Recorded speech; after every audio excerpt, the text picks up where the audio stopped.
The Higher Power of Lucky by Susan Patron. Chapter 1. Eavesdropping. Lucky Trimble crouched in a wedge of shade behind the dumpster, her ear near a hole in the paint-chipped wall of Hard Pan's Found Object Wind Chime Museum and Visitor Center. She listened as Short Sammy told the story of how he hit rock bottom, how he quit drinking and found his higher power. Short Sammy's story, of all the rock bottom stories Lucky had heard at 12-step anonymous meetings, alcoholics, gamblers, smokers, and overeaters, was still her favorite. Sammy told of the day when he had drunk half a gallon of rum listening to Johnny Cash all morning in his parked '62 Cadillac, then falling out of the car when he saw a rattlesnake on the passenger seat, biting his dog Roy on the scrotum. Lucky balanced herself with a hand above the little hole that Short Sammy's voice was coming out of. With her other hand, she lifted the way too curly hair off her neck.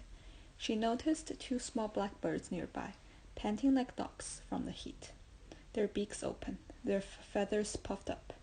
She put her ear to the hole because Sammy's voice always got low and soft when he came to the tragical end of the story. But Short Sammy didn't head right to the good part. To stretch it out and get more suspense going for the big ending, he veered off and told about the old days when he was broke and couldn't afford to buy rum.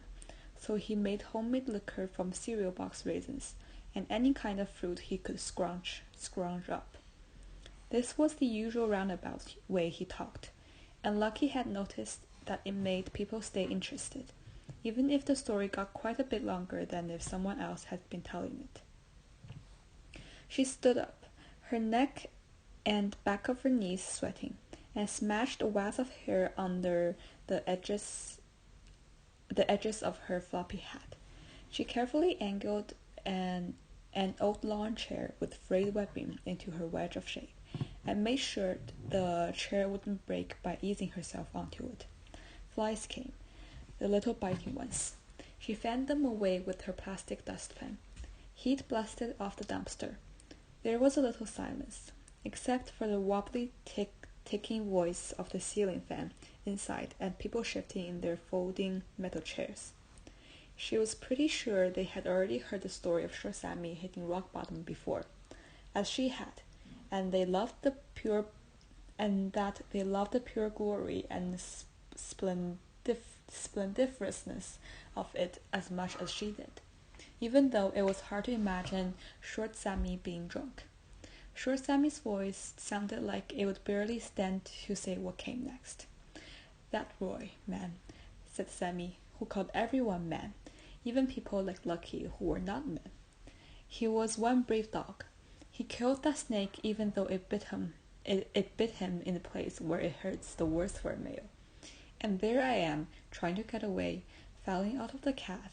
I break a tooth, cut my cheek, I give myself a black eye, and I sprain my ankle. But I'm so drunk, man. I don't even know I've messed up. Not till much later. Then I pass out.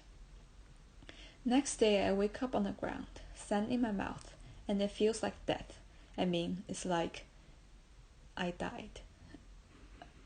Man, but at the same time, like I'm too sick and too ashamed to be dead.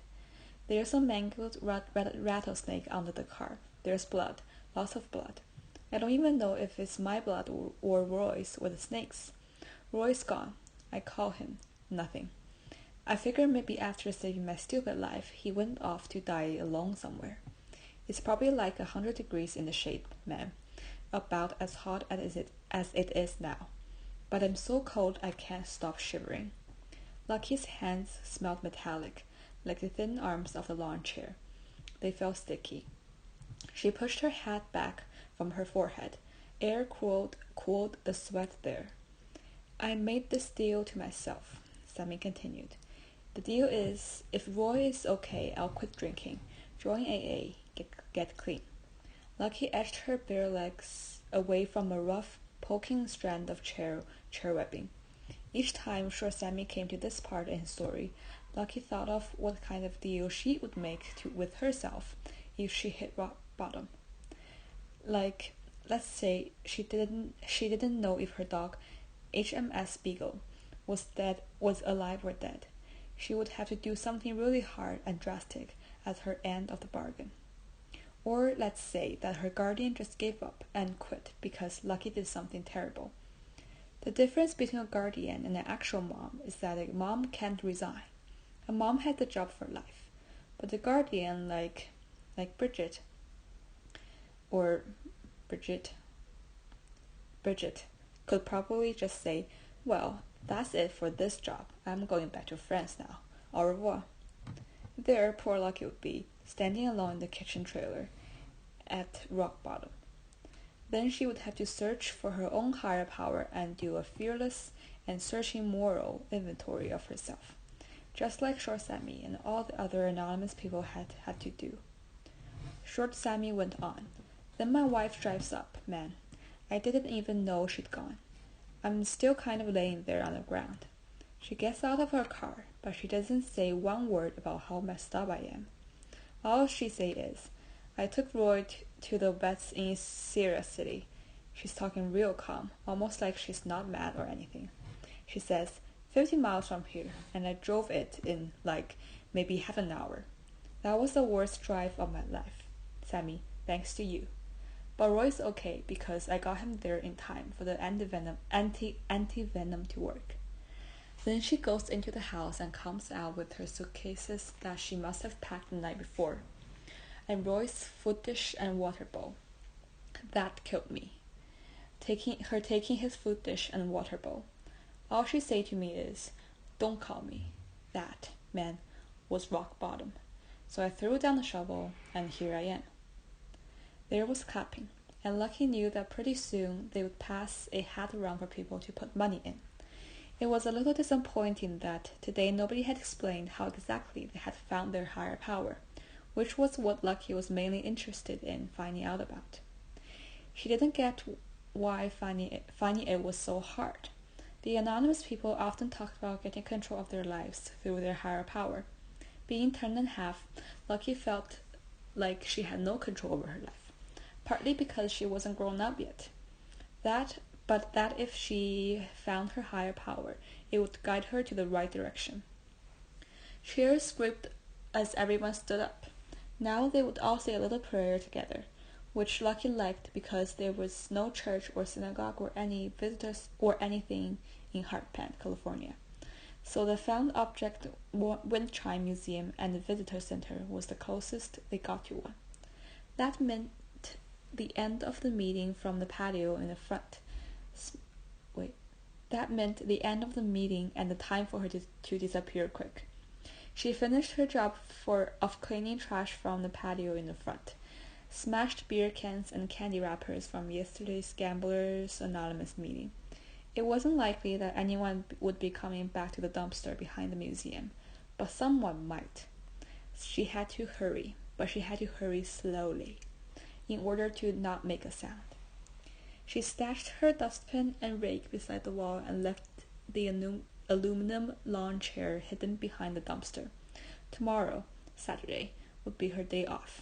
Then on Sunday afternoon, before the Smokers Anonymous meeting, she would again clean up the museum's little patio.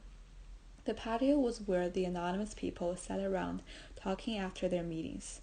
All the anonymous people left lots of litter, and each group could not bear to see the butts or the cans or the candy wrappers of the group that met before it. The reason was that they were in recovery. The recovering alcoholics hated to see or smell beer cans left by the recovering smokers and gamblers. The recovering smokers could not stand cigarette butts left by the recovering drinkers. And the recovering overeaters hated to see candy wrappers left by the recovering drinkers, smokers, and gamblers. Which meant that Lucky had a job, a great job, except for Dot's kitchen and back porch baubles and beauty salon, and the captain's mail sorting job at the post office. It was only a paying job in town. Wrestling with the straps of her survival kit backpack, which she had with her at all times, then jogging down the dry stream bed toward home. Lucky thought of the question that Shorsami's story had lodged into one of her brain crevices. She figured she had so many crevices and wrinkles, almost all of them filled with questions and anxious thoughts, that if you were to take her brain and flatten it out, it would cover a huge space, like maybe a king-sized bed. The question of Shorsami's dog's scrotum settled one certain brain crevice as she picked her way among the weedy bushes of the dry wash. Even though Lucky could ask Shorsami almost anything and he wouldn't mind, he could never ask about the story of Roy, since she had overheard it. If she asked about Roy, then he would know that she'd been eavesdropping at the anonymous 12-step meetings. Scrotum sounded to Lucky like something green that comes up when you have the flu and cough too much. It sounded medical and secret, but also important, and Lucky was glad she was a girl and would never have such an aspect as a scrotum to her own body. Deep inside, she thought she would be interested in seeing an actual scrotum. But at the same time, and this is where Lucky's brain was very complicated, she definitely did not want to see one. A little breeze had come up by the time she got home to the half-circle of trailers. First was her little shiny aluminum canned ham trailer, where she and HMS Beagle slept. Next, the long kitchen dining room bathroom trailer, and last, Bridget's Westcraft bedroom trailer. Instead of having wheels and being hooked up to cars to tow them around, the three trailers were mounted on concrete blocks. Plus, they were anchored to the ground with metal cables to keep from being blown over in windstorms. The best part was that you could walk from Lucky's canned ham to Bridget's Westcraft without even going outside, because passageways had been cut where the trailers end touched, and the sheets of metal had been shaped and soldered together to join all three trailers, so not even a mouse could be able to find a crack or an opening anywhere. HMS Beagle bounded out from under the kitchen trailer to smell her and find out where she had been. HMS stands for His Majesty's Ship, and the actual original HMS Beagle was a beautiful ship that took the scientist Charles Darwin all around the world on exciting discoveries. Lucky's dog, who was neither a ship nor a beagle, got her name because of always being with Lucky on her scientific adventures. Also, HMS Beagle was beautiful, with very short brown fur, little dog eyebrows that moved when she was thinking, and big ear flaps that you could see the veins inside of if you held them up to the light. A breeze rattled the found object wind chimes at the Found Object Wind Chime Museum and Visitor Center, and the high desert air carried that sound in front of it all the way across town, down to the three trailers at the very end of Hartpan. Just the sound of those chimes made Lucky feel cooler, but she still had doubts and anxious questions in all the crevices of her brain, especially about how to find her higher power. If she could only find it, Lucky was pretty sure she'd be able to figure out the differences between the things she could change and the things she couldn't, like in the little prayer of the anonymous people. Because sometimes Lucky wanted to change everything, all the bad things that had happened, and sometimes she wanted everything to stay the same forever.